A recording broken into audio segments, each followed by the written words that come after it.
to tie it. Chris Rolfe is tied. Intensifying their pressure. Rolfe shot. Just for Rolfe. What a shot that was by Rolfe. Here he comes. It's time for Best of the Best, brought to you by Mercedes-Benz Chicagoland dealers, and it's with former Fire striker Chris Rolfe. One thing that sticks out to me about this one was the ball that was played into. I mean, you obviously brought it down and finished it really well, but this ball is ridiculous. It's still unknown if that was meant to be a pass or taking it to keep it in bounds. But Ivan was a great player, so I think that it was really a pass. And look, coming from college, I think that was a very college goal. You just got to be opportunistic as a forward and kind of be ready. I think DC also thought that ball had gone out of bounds. Of course, Mike Pecky is going to complain and argue and say that's what he thought. He just kind of outplayed him, I think, didn't I? Well, you also gave Ivan credit in the post-game interview. I took a look back at it. You said, like when Ivan picked that pass out, you were claiming that it was on purpose. That was a great ball by Ivan, and it put me right in. Yeah, I give him credit, man. Ivan was a great player, great vision. I think it was a pass. During the celebration, you can see me point back to the back. Well, that's pointing to Pickens, and I think that was his first start as well. I could be wrong in that.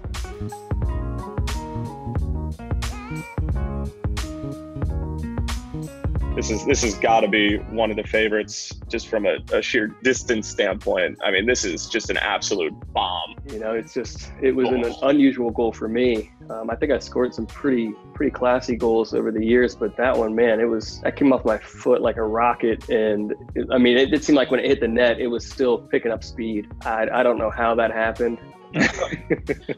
Gosh, in the celebration, man, I love this stuff. These are guys that I'm so close with. I love these guys, man, and to see them so happy. Look, Logan comes in, he's chasing me, ecstatic. Here comes Armas. These are my really good friends. Zalo, my really good friend Gonzalo, pressuring Drew Moore there, knowing that he's such a good defender, he's not going to let Drew get away easily. So I sneak over and try to cut down whatever pass Drew may try to make.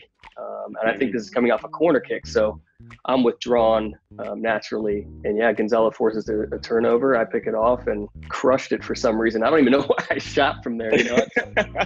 I also love looking back at these, and your hairstyle just changes dramatically from each goal to each year. I mean, you got hair like down to your shoulders, then it's a buzz cut. Yeah, I didn't trust anyone to cut it, so I would just let it grow and grow and grow. And then when it got too long and I was sick of it, I would just buzz it off.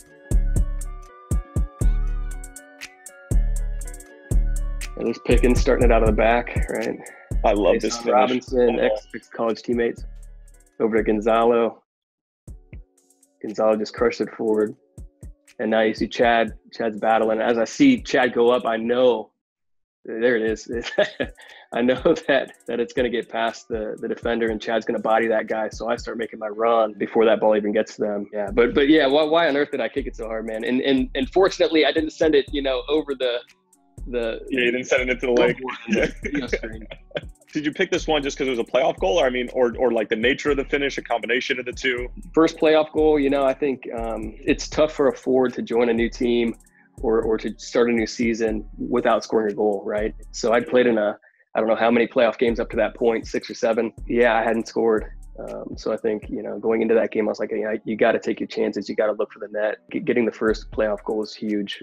First goal of my career, like we talked about earlier. It's just so important, man, for a forward to get a goal. And you can see how ecstatic I was in that first goal. I jumped up in Kelly Gray's arms, and my second game of my career, my first start, I get this chance to score. And, I'm sitting there, I'm like, here we are. I've done it. I've scored. They cannot take this away. Because at that point, you don't know what your career is going to be. You don't know how long it's going to last. You don't know how many chances you're going to get. So to score that first goal was important. And I think that's true here with the playoffs as well.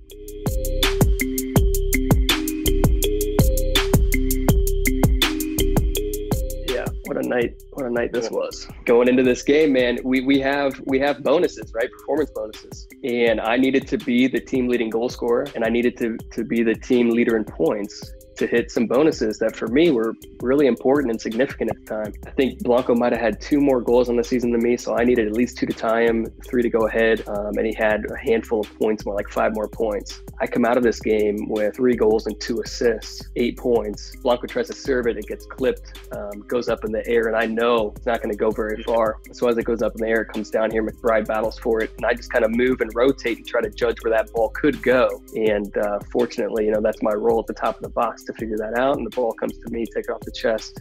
quick strike, and I catch it really well where it's coming, down and curling back to the right. So as you can see in the celebration of this goal, I think there's an angle you might see where you can almost see like my mind turning a little bit. I'm not really celebrating yet, and I should be, because I just scored my first ever hat trick in Major League Soccer. I think right here you can see now I'm thinking, I'm like doing some math in my head, and I'm like, I did it.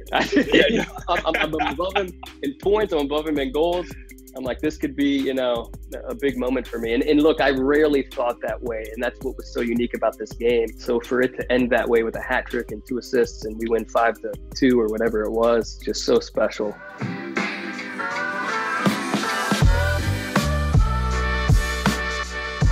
But this goal was so special because it was my first game back in Chicago, and to back it up a little bit, I had been anticipating a move back to MLS in the spring as my stock was rising in Denmark, as I was returning from a long 11-month injury there. I was really getting my fitness back, my strength back, my confidence back. I was doing pretty well with that team, Aalborg over in Denmark, and I really wanted to get back home though. I got that chance in early April, mid-April. I think Frankie subbed me in maybe for like the last 20 minutes or so, just gave me some minutes. And sure enough, man, I scored. And like we talked about before, that first goal, whether it's the season, it's a return, it's a new team, it's so important.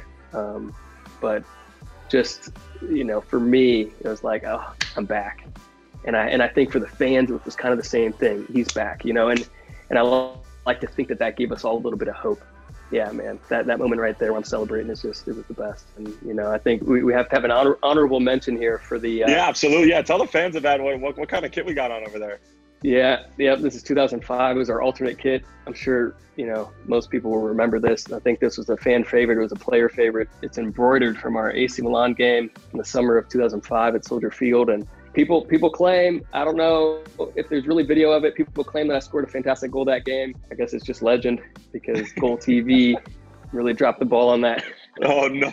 But one of my best goals, man, one of my best goals. And again, that was 6 months removed from playing college soccer at the University of Dayton in the Atlantic 10 Conference with 2 referees running, not even 3, playing in front of 50 people, to playing at Soldier Field against AC Milan, who was one of the best defenses assembled ever. It all blends together in my mind, and I just tell people that it was the best team ever.